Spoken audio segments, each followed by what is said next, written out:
Oke anak-anak, kita lanjut dengan materi yang berikutnya ya. Pelajaran Bahasa Indonesia. Hari ini Senin 14 Februari 2022.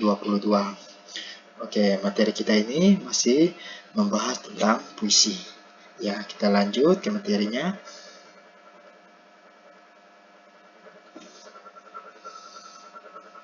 Ya, pembelajaran 3, tema 6. Bahasa Indonesia halaman 46. Ya, setelah Pak Guru memaparkan video pembelajaran ini, nanti anak-anak diminta untuk menyalinnya atau mencatat ulang kembali di buku catatannya. Ini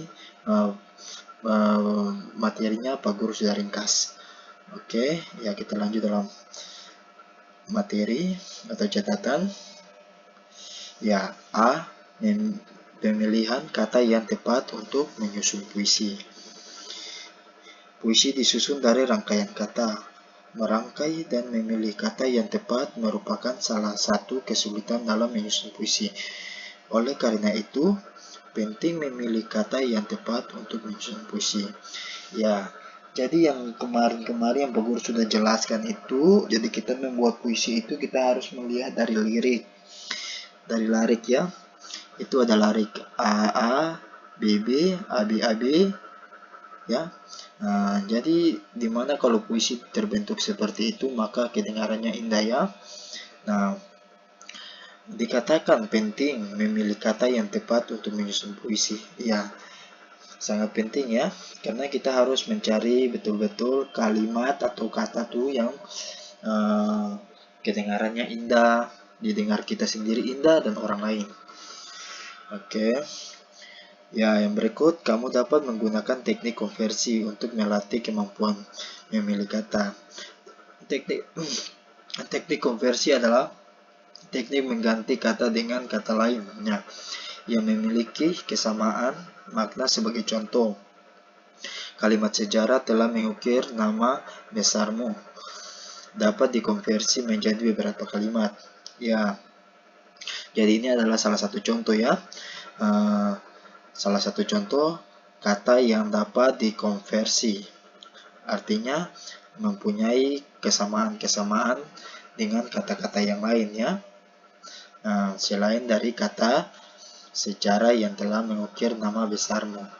Oke, kita lihat kata-kata lainnya itu seperti apa yang dapat dikonversi. Ya, yang pertama, sejarah telah menuliskan nama besarmu.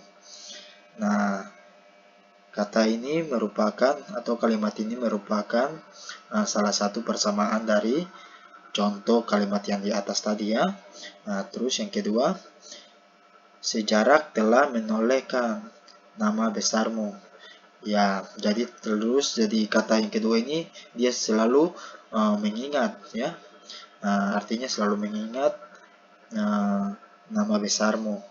Terus yang ketiga, nama besarmu akan selalu tertulis dalam sejarah.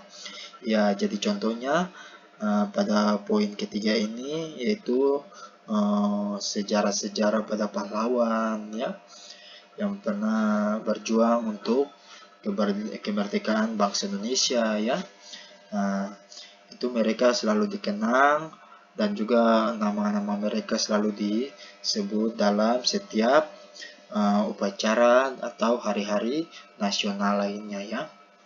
Oke, lanjut.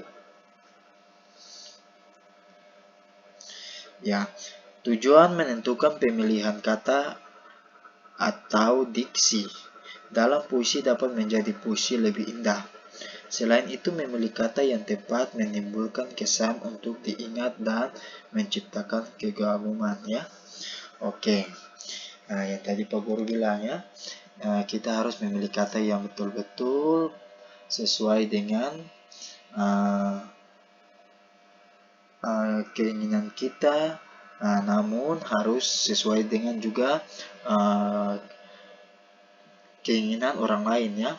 Maksudnya gini ya, ketika kita baca atau kita menyampaikan puisi yang kita bawakan, orang lain itu dia bisa menerima dan bisa merasakan, oh ternyata puisi ini dia sangat terkesan ya, sangat memberikan kesan bagi kita dan juga kita bisa merasakannya di dalam hati ya. Itu salah satu kesan untuk diingat dan menciptakan kegaguman. Nah, terus kamu dapat memperoleh banyak kosakata dengan banyak membaca sumber bacaan seperti koran, majalah, buku, artikel, internet. Ya, selain kita mendapatkan kata-kata yang mungkin kita temukan sendiri, ya, atau kita buat sendiri, kita juga bisa mendapatkan kata-kata tersebut, kosakata tersebut itu melalui artikel, buku, internet, majalah, ya. Sehingga kita bisa melengkapi atau mencocokkan dengan puisi yang kita tulis atau kita rancang, ya.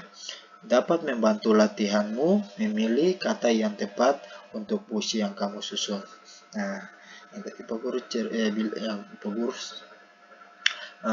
sampaikan, jadi kita harus membuat puisi itu bukan hanya sekedar kita buat, tapi betul-betul kita buat supaya kita menghayati, kita merasakannya pembawaan puisi itu seperti apa.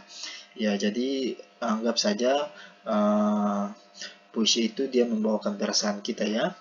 Di dalam suasana kita sedih, senang, pasti puisi itu akan terasakan. Oke, jadi itu adalah sedikit materi penjelasan buat anak-anak, yaitu mengenai puisi. Untuk materi-materi berikutnya nanti Pak Guru paparkan juga dalam bentuk video pembelajaran supaya anak-anak bisa memutar ulang kembali video tersebut dan bisa belajar lagi. Oke, mungkin sampai di sini dulu proses pembelajaran kita atau proses belajar menggunakan video. Jadi nanti berikutnya baru kita sambung lagi atau kita belajar ulang lagi. Oke, mungkin itu saja pembahasan Pak Guru di hari ini untuk anak-anak. Atas perhatiannya Pak Guru ucapkan terima kasih.